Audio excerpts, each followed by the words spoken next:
The survey station on Kepler 442b had been Jack Miller's home for 3 months now, a solitary outpost on the edge of human-explored space.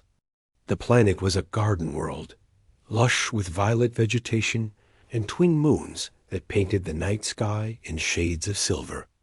Jack's job was simple: monitor the atmospheric readings, catalog the local flora, and report any anomalies back to Earth Command. It was lonely work, but he preferred it that way. On the 73rd day of his rotation, everything changed. He was running his evening perimeter check when he heard the crash. The sound echoed through the forest of towering ferns, followed by the unmistakable hiss of a failing engine. Jack grabbed his medkit and ran toward the source, his boots crunching through the phosphorescent moss that carpeted the forest floor. The ship was small, barely larger than a personal shuttle, and it had carved a burning path through the trees before coming to rest in a shallow ravine. Smoke poured from its cracked hull, and warning lights flickered weakly in the gathering dusk. Jack approached cautiously, unsure what he would find inside. The pilot was alive, barely. She was humanoid, but clearly not human. Her skin had a faint blue tint, and her eyes, when they fluttered open, were large and golden like a cat's. She couldn't have been more than 19 or 20 in human years. Small and slight, with dark hair that fell in waves around her face. Blood seeped from a gash on her forehead, and her breathing was shallow. Jack didn't hesitate. He pulled her from the wreckage just as a secondary explosion rocked the ship, sending him sprawling backward with the girl in his arms. He carried her back to the station, laying her on his medical table while he worked to stabilize her injuries. The translator implant in his ear struggled with her language at first, picking up only fragments of panicked words. She woke 3 hours later, eyes wild with fear.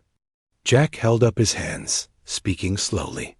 The translator finally clicked into place, and his words came through in her language. "You're safe. I'm not going to hurt you."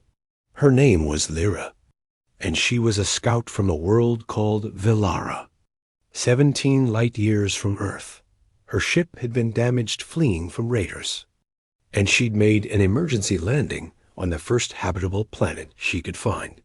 She was supposed to meet her people at a rendezvous point 3 systems away, but now her ship was destroyed, and she was stranded. Over the next 5 days, Jack nursed her back to health. He gave her his spare room, shared his rations, and did his best to make her comfortable. Lyra was cautious at first, watching him with those strange golden eyes, but gradually she began to relax. She told him about her world, a place of great cities built into living trees and vast oceans that glowed at night. She spoke of her people, the Valari, a matriarchal society where women were the warriors and leaders while men tended the home fires. Jack found himself fascinated by her stories, and by her. She had a quick laugh and a curious mind, always asking questions about Earth and humanity. She seemed amazed by the simplest things, like the way he cooked his food or the old photographs he kept of his family back home. On the 6th day, they came. Jack was outside repairing a solar panel when he heard the rumble of engines. 3 ships descended from the sky, sleek and silver, landing in the clearing near his station. The hatches opened, and women emerged, dozens of them, all armed with weapons that hummed with barely contained energy. They wore armor that seemed to shift colors in the light, and they moved with the fluid grace of trained fighters. At their head was a woman who could only be Lyra's mother. She had the same golden eyes, the same delicate features, but there was steel in her gaze and authority in her bearing. She strode forward, and the other women fell into formation behind her. Lyra ran out of the station, crying out in her native tongue. The older woman caught her in a fierce embrace, then held her at arm's length, examining her for injuries. The conversation was rapid and intense, and Jack's translator struggled to keep up. Then the woman turned to face him. "You are the human who saved my daughter," she said, her voice carried by the translator. It wasn't a question. Jack nodded. I'm Jack Miller. She was hurt. I couldn't just leave her. The woman studied him for a long moment, and Jack felt the weight of dozens of eyes upon him. Finally, she spoke again. I am Kara, matriarch of the Valari clan. My daughter tells me you showed her great kindness when she was helpless and alone. You tended her wounds, shared your shelter and food, and asked for nothing in return. Anyone would have done the same, Jack said, though he wasn't entirely sure that was true. Kara shook her head. Not anyone. We have encountered many species in our travels across the stars. Most would have seen opportunity in a wounded scout. Some would have demanded ransom. Others would have taken advantage of her vulnerability. Her expression hardened. You did none of these things. You acted with honor. She turned to the women behind her and spoke in Valari.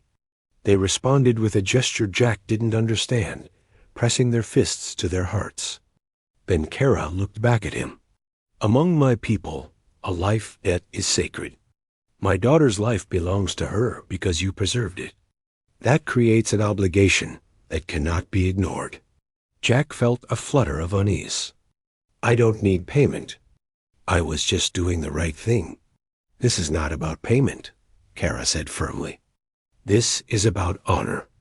You saved a daughter of Valara when you had no obligation to do so. In our culture, such an act creates a bond between families. We would offer you a place among us, if you would have it.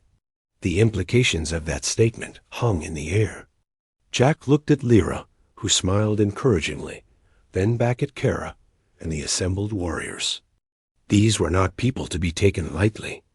The Valari had clearly survived and thrived in a dangerous galaxy through strength and unity. I appreciate the offer, Jack said carefully, but I have responsibilities here. My contract with Earth Command. We know of Earth Command, Kara interrupted. We have been watching your species for some time. You are young as spacefaring civilizations go, but you show promise. This outpost is small and isolated. You are one man, alone on a world far from your home. She gestured to her warriors. We are offering you something greater. Family. Purpose. A place where your actions would matter. Jack found himself considering it. The truth was, he had signed up for this lonely posting to escape the crowds and noise of Earth. But 3 months of isolation had taught him that running away solved nothing. And there was something compelling about these people, about their code of honor and the fierce loyalty they showed to one another. What would I do?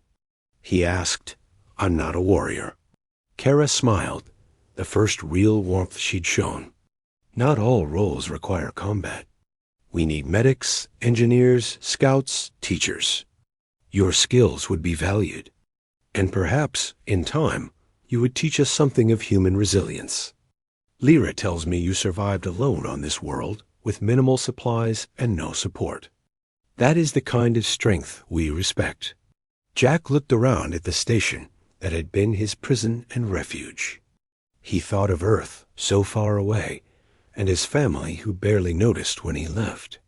Then he looked at Lyra, who had become a friend in just 5 days, and at Kara, who offered him something he hadn't realized he was missing.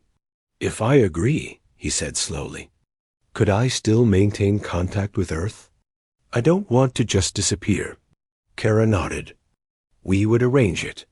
We are not asking you to abandon your people, only to join ours as well. It was insane. He'd known these aliens for less than a week. And yet, standing there under the violet sky of Kepler 442b, surrounded by warriors from another world, Jack felt something stir in his chest that he hadn't felt in years. Hope. The possibility of belonging to something larger than himself. He extended his hand. A human gesture. Kara looked at it curiously, then grasped it firmly. I accept, Jack said. The warriors behind Kara let out a cry that might have been approval or celebration.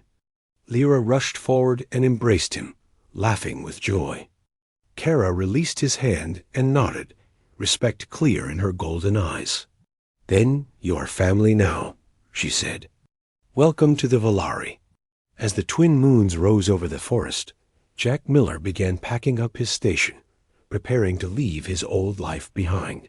He didn't know what adventures awaited him among the stars, but for the first time in a long time, he was eager to find out. Sometimes, he reflected, doing the right thing led to the most unexpected rewards. Not because you expected reward, but because the universe had a way of recognizing honor when it saw it, and humanity, as the Valari would soon learn, had plenty of that to offer.